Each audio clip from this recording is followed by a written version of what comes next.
Hello interwebs and welcome back to Let's Play Planescape Torment. Last time we entered the Gathering Dust Bar to get some more info on the Dusties, possibly more jobs and stuff in general. And we have one person left to talk with. We did get a job to go check what's causing some recent stuff, which I kind of forgot in part.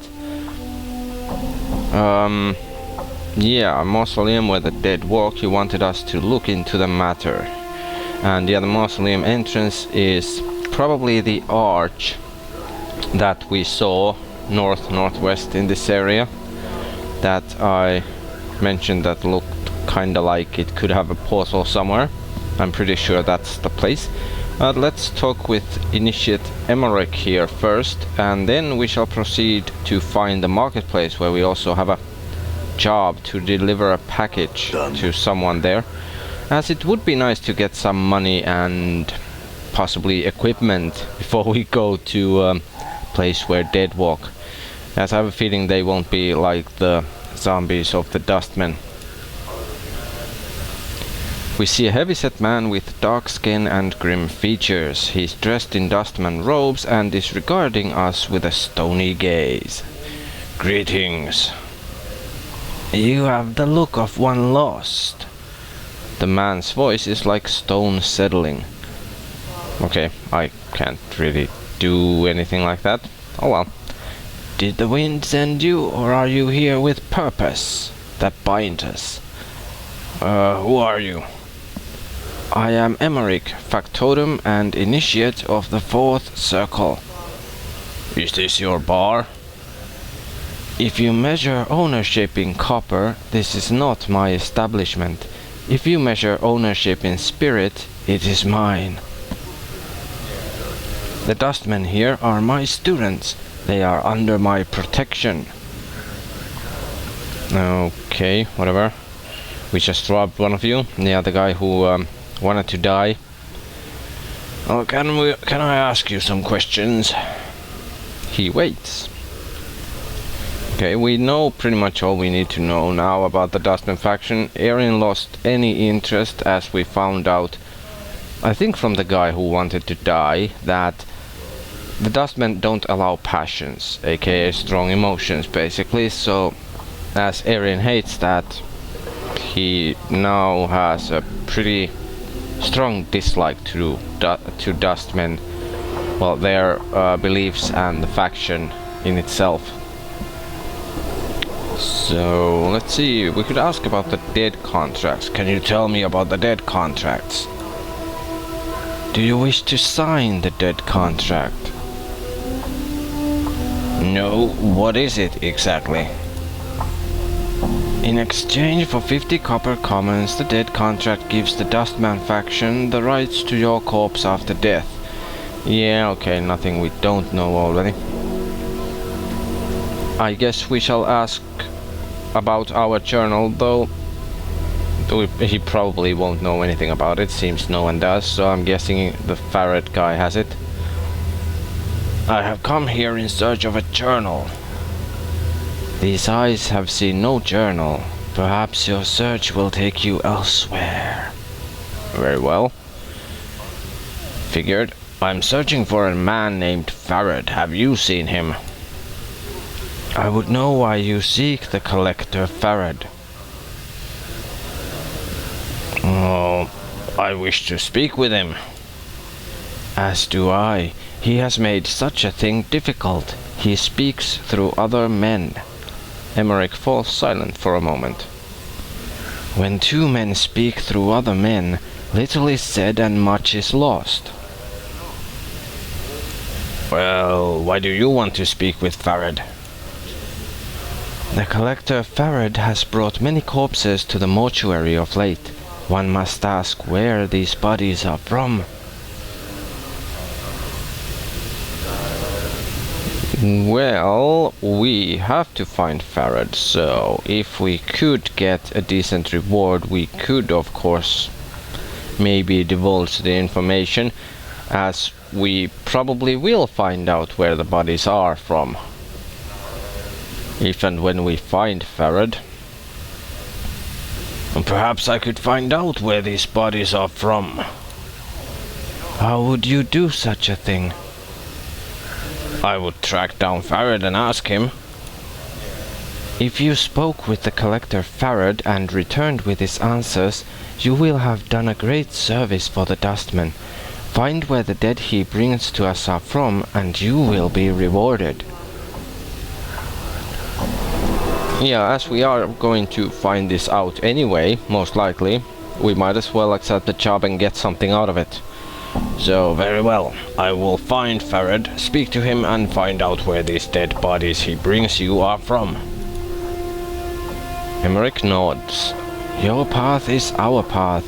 Return here when you have the collector Farad's answers. Okay, let's see again about the location. Okay, it is not known to me where the collector Farad is. He hides from the eyes of the Dustman. I would seek other collectors and ask them your question. Very well, we shall do that. And that was about it. I must take my leave. Farewell. Until I come to get my reward from you. Let's run out and... Now then, where to go? In a way, I'm kind of glad that I don't remember the locations here.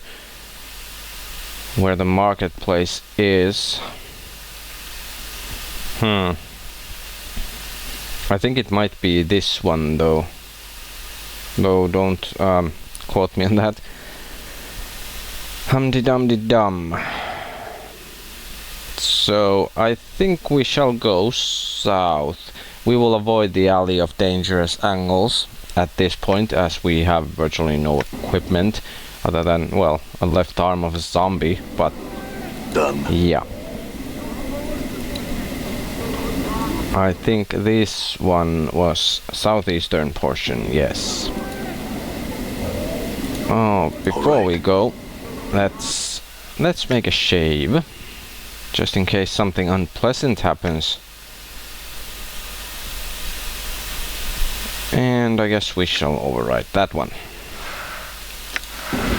Kinda makes no sense, but... Okay, let's see where we'll end up in. Harlots everywhere. And someone yelling for help there. Ah, that's a tout. Yeah, that's a harlot, quite clearly, as is there.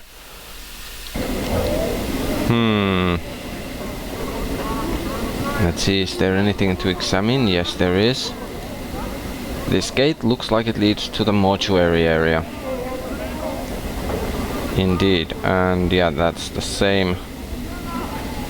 part of the same structure there. Okay, well, as we hear that call for help, let's go take a peek, even if we are not interested in helping. Damsel in distress. And there's a collector there. Of course, we can't know that it's a collector. But anyway. Well, let's see what she's yelling about. We see a pretty young woman. Her hair is in disarray and the bodice of her dress is torn. She looks about in desperation and then notices us. Greetings. She runs up to us and grabs our arm. We notice the front of her dress is stained with blood.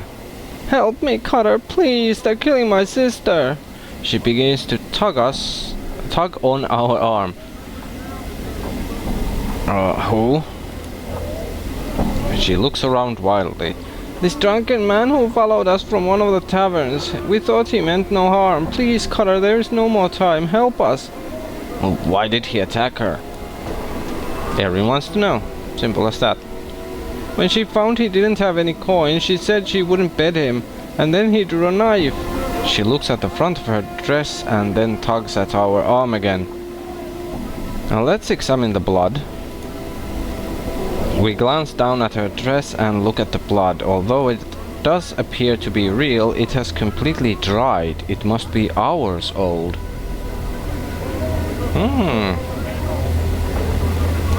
Erin is glad that he is so perceptive.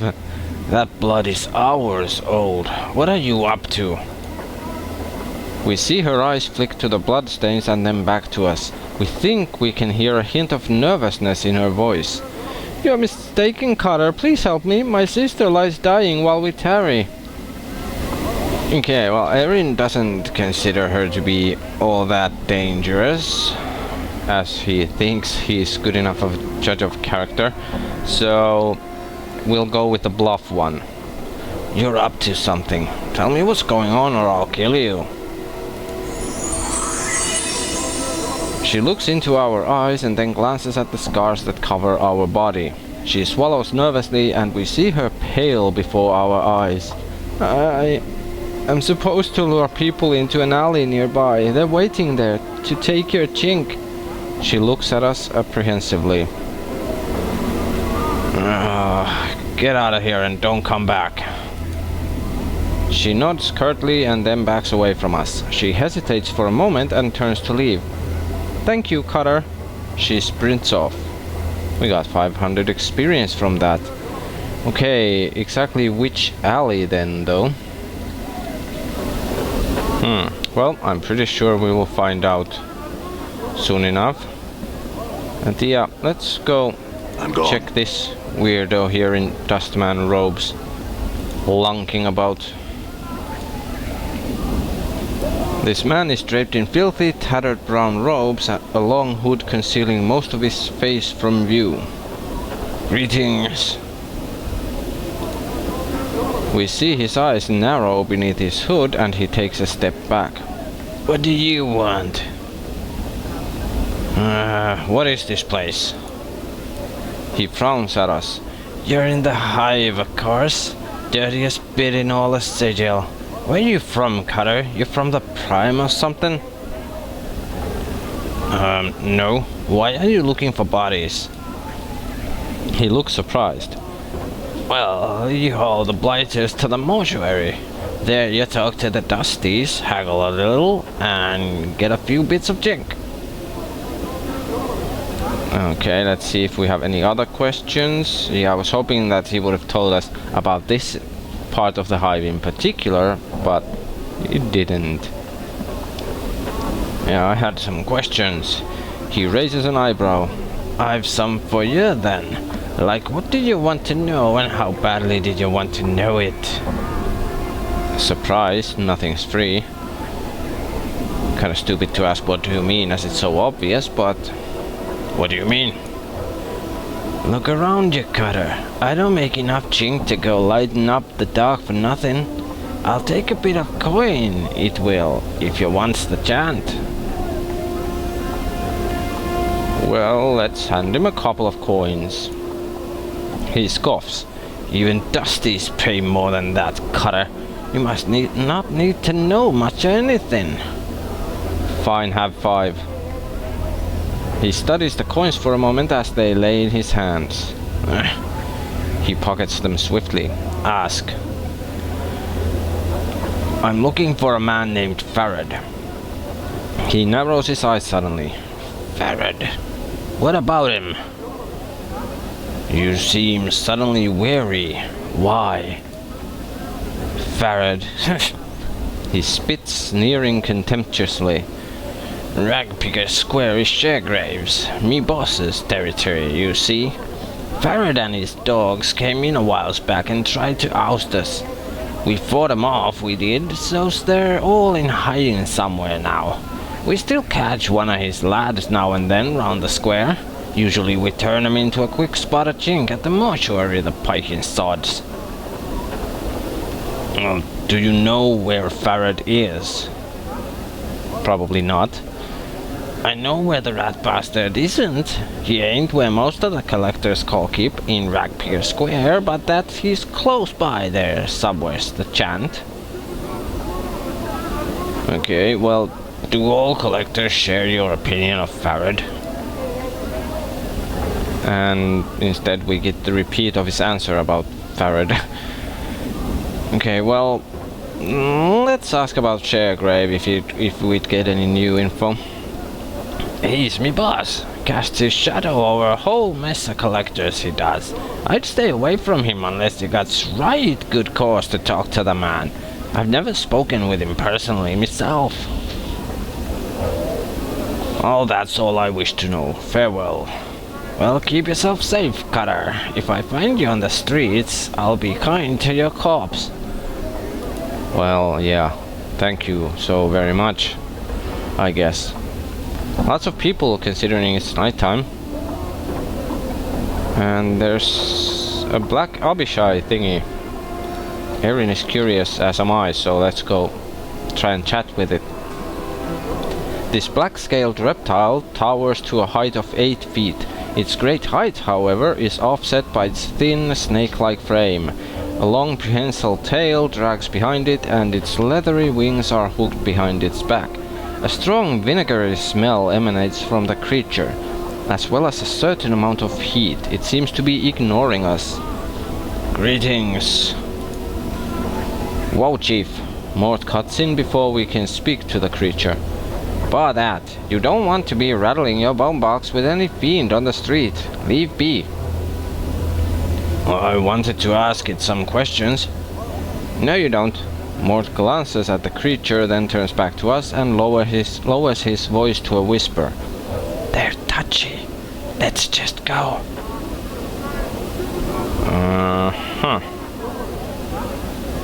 I'll risk it. Greetings again. The creature slowly turns its head down to look at us. Its scaled forehead wrinkles into a frown, then it opens its mouth, giving a low, rasping hiss. We notice that the heat radiating from the creature begins to rise. Okay, it's as, of course, being somewhat reptilian maybe, with snake-like features, and the hissing. Erin is kinda uncomfortable around this creature, and it clearly values not being talked to, judging from this reaction. So, as Erin notices that, we will leave it alone and back away. And let's continue this way as we started. No, not there. I meant to see if there was, I think there was a question mark there, but I think I was seeing things again. Yeah, looks like it. Someone called Mourns for Trees. Let's chat with an angry Hive dweller. We see a man in old and tattered clothes. As we approach him, he makes the detour to avoid us and keeps walking. Okay, yeah, this is one of these guys. Let's just leave him. And let's go check this guy. Yeah, there's a small tree here or something. This ash-covered tree looks like it has suffered greatly since being transplanted here. Yeah, I remember this guy. He's kind of funny. This... oh, there's another tree there. I didn't even realize it was a tree immediately. Well, let's see what he's up to with the tree. We see a tired-looking, sorrowful old man who is gazing at the ash-dead tree in front of him. He's mumbling to himself and tapping his chin as if trying to figure something out. Occasionally, he shakes his head sadly. Greetings! He seems momentarily startled as we interrupt his train of thought. He speaks in a calm, unhurried tone, but one full of sadness. Oh, greetings to you too, friend. How's this day find you? Well, to be honest, it finds me miserable. He seems to become even more downhearted. That's too bad, friend. Sorry to hear that. Hope your fortune improves. He seems about to turn back to the tree. And how's this day find you? He shrugs slightly and proffers a bit of a smile. Fortune finds me well, though I'm saddened just the same. Well, why's that? He pats the tree beside him. It's the trees here in the hive. They're dying, friend, and no one cares. Seeing the look on our face, he holds his hands up as if to silence us for a moment. It may not matter to some, but it's important to me. I feel it's a shame to see the last tatters of life and beauty in this world left. uncared for, to die. Can you understand that, friend? Well, Erin actually can. And even though, of course, the second answer would fit him in a way that all things die in time, why concern yourself with the when and how of it, he also does realize that, of course, prolonging one's life to its fullest extent possible is desirable, even to Erin. So we'll go with the first one. Yes, you're right, it's a sad thing. He seems surprised and blurts out, "Really? Oh, I mean, wonderful. Perhaps you would..." He seems suddenly suspicious, recomposes himself, speaking in his usual slow manner. "In any case, that's good. I suppose you have some questions for me now." All these people seem to know adventurers very well, but I guess that comes off as no surprise, seeing as the city is kinda in the center of different planes, and in any case has lots and lots of doors to and from different planes, so they've seen a lot of them. But no, not just yet. What is it you are going to ask? Erin is curious. For the first time the man seems genuinely happy. Beaming, he explains. "It's difficult for anything to survive here. Just look around and you'll see what I mean, friend. I'm not sure if it's possible for the trees to thrive here, even if they somehow were to get enough light and clean water." "Go on." He nods enthusiastically. "But if enough people care, really want them to live, I just know they'll survive. They'll turn green again and flourish."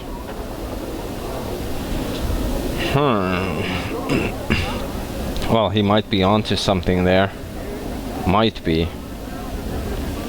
In this weird city and the things going on in it, this does in a weird way make sense. Kinda. So, you could be right. I am right, I'm certain of it. A sense of conviction surrounds him like an aura. He seems so unlike the man we first spoke to. That's all I'd ask of you, friend. Just care for them, hope for their recovery. In time, should enough people want it, it will come to pass. Can you do that for me, friend? Well, Erin does care about natural things in a way, kinda, stuff like this, so he is willing to help with this and hopefully get trees to thrive here, as the place does look kinda drab. So we'll go with the truth one. Yes, I'll help. Excellent, my friend, excellent. I thank you. You've given me back my confidence, my purpose. Perhaps I can find others like you who'll listen. Perhaps we'll make a difference. What about your companions, friend? Would you speak to them on my behalf? I guess so. Mort, what do you think? Huh? Oh yeah, Chief, sure, whatever you say. Makes me wonder if he was paying attention or checking out the local harlots. Though they are alive, so I'm not sure if they interest Mort. He seems to have weird desires. I'm serious, Mort. Can you make the effort? Mort looks at us for a while, silently, then nods. Yeah, I can. If it's that important to you, I'll do it. Thanks. Well, I had some questions, Morns. He nods, awaiting our question. Yeah, probably not, but what the hell, let's see. Did you notice any change in the trees immediately? No, not yet, friend. I still have hope, though. I speak to people every day. Now, I guess this question was kinda in general from when he started at staring at the trees. Could be.